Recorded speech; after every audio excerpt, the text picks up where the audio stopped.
If there was one physical subject, one material subject that we should focus on, in my opinion, it is very clear that the head of the snake is the financial system.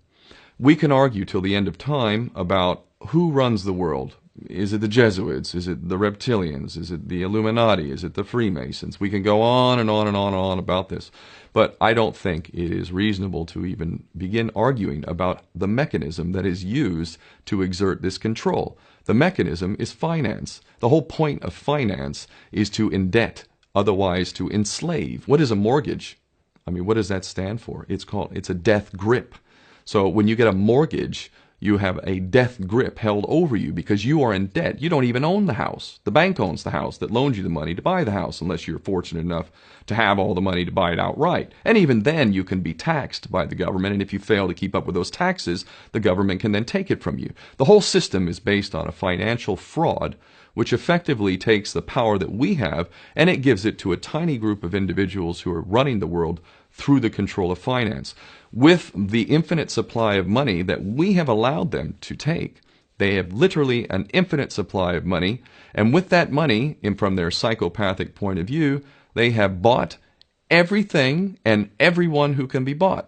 So those of us who cannot be bought, because we operate on a level that goes way beyond the material, we are not rewarded for such behavior. We are punished for such behavior. And the most slovenly, disgustingly criminal, pedophilia, corrupt moral individuals, those are the ones that are rewarded in this system, which is upside down. We reward the pedophiles, we reward the corrupt, we reward the liars, we reward the people with no morals at all, and usually we compromise them under this system in terms of maybe a videotape. Maybe Barack Obama is gay. Maybe we have videotape of him having sex with another man, or perhaps some other acts that may be not so popular amongst many of the electorate.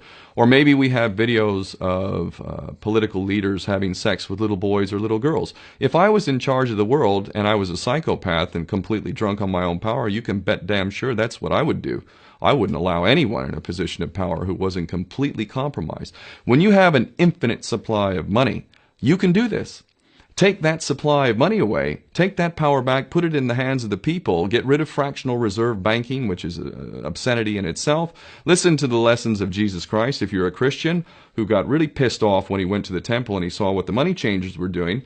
Let's take back control of the issuance of money, and not just on a national level. I'm happy to see in Denmark that you have your own currency, you don't have the euro, but on every country's level, they should be issuing their own currency in a transparent, non-usury based way in which it really, truly benefits the people. And in that way, we can literally free ourselves of the banking debt which is drowning us all, and we can stop scrambling for the crumbs from the table of these filthy rich psychopaths and live in a state of abundance just by changing this one thing. And I'm not just talking about abundance for Western nations who have an artificially inflated value with their currencies. We all in the West are guilty of having that reward while the rest of the world is sucking on it.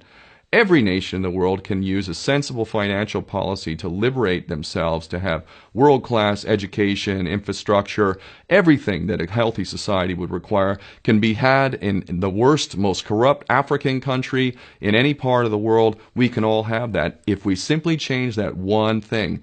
John F. Kennedy did that about 6 months before he was taken out. He issued United States notes as opposed to Federal Reserve notes. I can assure you the powers that be knew the power of that act, and they took him right out. So the bottom line is, if we as people understand this very simple principle, just this one thing, change this one thing, we can solve every other problem you can name. I don't care what the problem is. I can bring it back to the financial system and an infinite supply of money for a bunch of psychopaths who are running the world, as opposed to an abundant supply of money for all of us. So in that sense, I'm very optimistic. This is not rocket science. I am not the smartest guy in the room. We can all understand this. And as soon as we do, we can exercise the same power that we had, but relinquished, and we can have a future for ourselves and our children. There's a lot to be optimistic about, quite frankly.